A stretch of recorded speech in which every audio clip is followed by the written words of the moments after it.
সুপ্রিয় দর্শক শ্রোতা, তুরস্কের ইস্তানবুল শহর থেকে আমি মোহাম্মদ ওয়ালিদ বিন সিরাজ আমাদের এই ইনসাইটস উইথ ওয়ালিদ চ্যানেলে আপনাদের সকলকে স্বাগতম জানাচ্ছি। আসসালামু আলাইকুম রহমতুল্লাহ। আশা করি সবাই যে যেখান থেকে দেখছেন আমাদের ভিডিওটি সকলে ভালো আছেন। আজকের ভিডিওটি একটু নিরাপত্তা বিষয়ক একটি ভিডিও করার কথা ভাবছিলাম বেশ কিছু কারণে।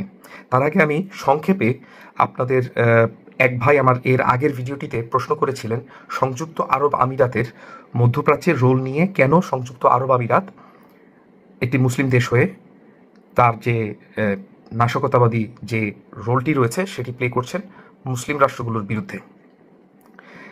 খুব সংক্ষেপে বলবো, প্রয়োজনে যদি আপনাদের আগ্রহ থাকে এই বিষয়ে আরও একটি ভিডিও করব।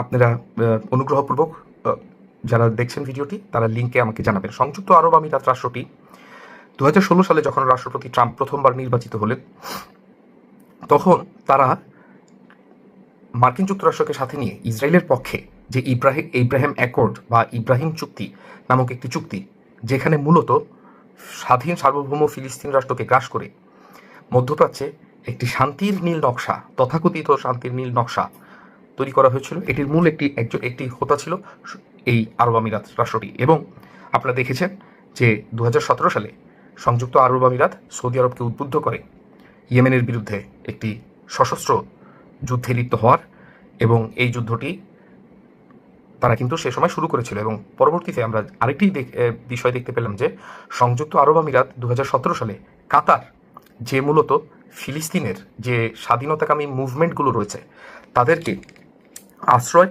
এবং সাহায্য সহযোগিতা করত, এই কাতারকে কিন্তু সৌদি সহ একটি কোয়ালিশন করে দখল করার একটি অপচেষ্টা তারা চালিয়েছিল। সংযুক্ত আরব আমিরাতের এই রোলের একটি প্রধান এবং অন্যতম কারণ হচ্ছে সংযুক্ত আরব আমিরাত রাষ্ট্রটি আসলে একটি নন ফাংশনাল রাষ্ট্র। নন ফাংশনাল বলার অনেকগুলো কারণ রয়েছে, কারণ এই রাষ্ট্রটি একটি পরনির্ভর রাষ্ট্র। যদি অর্থনৈতিকভাবে অত্যন্ত ধনী একটি দেশ এবং বাণিজ্যিকভাবে সফল একটি দেশ, এতে কোনো সন্দেহ নেই, কিন্তু সংযুক্ত আরব আমিরাতের নিরাপত্তা বিষয়ক কিছু হুমকি রয়েছে।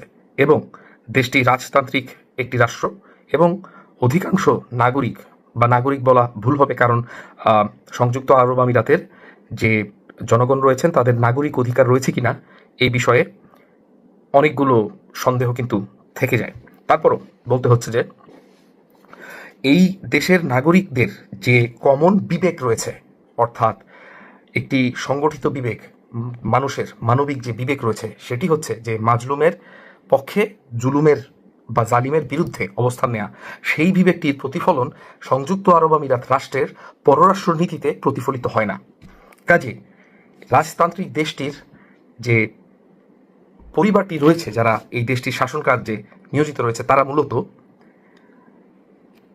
জনগণের উপর যে চাপিয়ে দেওয়া নীতি, বিশেষ করে ফিলিস্তিন প্রশ্নে, অন্যান্য আরব বিশ্বের প্রশ্নে, সেই নীতি চাপিয়ে দেওয়ার ফলে জনগণের বিরুদ্ধে যেও তাদেরকে কিছুটা অবস্থান নিতে হয়। তারা মূলত তাদের যে জনগণ, তাদেরকে রাজনৈতিকভাবে প্যাসিভ করে রাখার জন্য সচেষ্ট। এবং তাদের নিরাপত্তার প্রশ্নে, কার বিরুদ্ধে নিরাপত্তা, এখানে বেশ কয়েকটি মুসলিম রাষ্ট্র রয়েছে যারা কিছুটা হলেও জনগণের যে বিবেক, অর্থাৎ মাজলুমের পক্ষে জালিমের বিরুদ্ধে অবস্থান নেওয়ার যে প্রয়াস, সেই প্রয়াসটি করে থাকে। এমন কিছু রাষ্ট্র যেমন ধরেন ইরান এবং তুরস্ক, এই রাষ্ট্রগুলো কিন্তু আঞ্চলিকভাবে সাধারণ জনগণের মধ্যেও কিন্তু বেশ জনপ্রিয়। কাজে এই আরব আমিরাতের যেহেতু অবস্থানটি এই রাষ্ট্রগুলোর সদৃশ্য নয়, এবং তাদের যে জনসাধারণের যে বিবেক রয়েছে সেই বিবেকের বিরুদ্ধে রাজতন্ত্রের অবস্থান বা রাজপরিবারের অবস্থান, এ কারণে তারা নিরাপত্তার প্রশ্নে ইরান এবং তুরস্ক বা এই দুই রাষ্ট্রপন্থী যে অন্যান্য দেশগুলো রয়েছে বা জাতিগুলো রয়েছে, তাদের থেকে নিরাপত্তার জন্য মূলত মার্কিন যুক্তরাষ্ট্র এবং মধ্যপ্রাচ্যে মার্কিন যুক্তরাষ্ট্রের একটি আনাড়ি, দুষ্ট, অবৈধ শিশু দখলদার রাষ্ট্রটি তাদের শরণাপন্ন হওয়া শুরু করে। এই ডিলটি ব্রেক করে, তাদের মধ্যে এই বিবাহ বন্ধনটির মূলত ওকালতি করে মাহমুদ দাহলান নামক ফিলিস্তিন বংশোদ্ভূত একজন ব্যক্তি, যিনি একসময় ফিলিস্তিনের পশ্চিম তীরে যে শাসনভারে রয়েছে ফাত্তাহ দলটি, এই ফাত্তাহ দলটির একজন সক্রিয় রাজনীতিবিদ ছিলেন। মাহমুদ দাহলান নামটি আপনারা সবসময় মনে রাখবেন, কারণ মধ্যপ্রাচ্যে অনেকগুলো অঘটনের পিছনে এই ব্যক্তিটির একটি বড় রোল রয়েছে। মাহমুদ দাহলান তুরস্কের 2016 সালে এরদোয়ানকে উৎখাত করার জন্য যে ব্যর্থ সামরিক অভ্যুত্থানের প্রচেষ্টা ছিল, এই প্রচেষ্টা থেকে 2013 সালে মোহাম্মদ মুরসির সরকারকে উৎখাত করে সেখানে সিসিকে নিয়ে আসা, এর বাইরে পরবর্তীতে তিউনিশিয়াতে নাহদা সরকারকে উৎখাত করা, অর্থাৎ যতগুলো ইসলামপন্থী দল মধ্যপ্রাচ্যে রয়েছে সবগুলোকে উৎখাত করার জন্য এই ব্যক্তিটি একটি বৃহৎ রোল রয়েছে, যেটি গণমাধ্যমগুলোতে প্রায় আলোচিত সমালোচিত হয়। বিশেষ করে এই অঞ্চলের থিঙ্ক ট্যাঙ্কগুলো এই ব্যক্তির ব্যাপারে বেশ সোচ্চার। মাহমুদ দাহলান বর্তমানে সংযুক্ত আরব আমিরাতেই রয়েছেন। এই বিষয়টি সংক্ষেপে আপনাদের কাছে তুলে ধরলাম।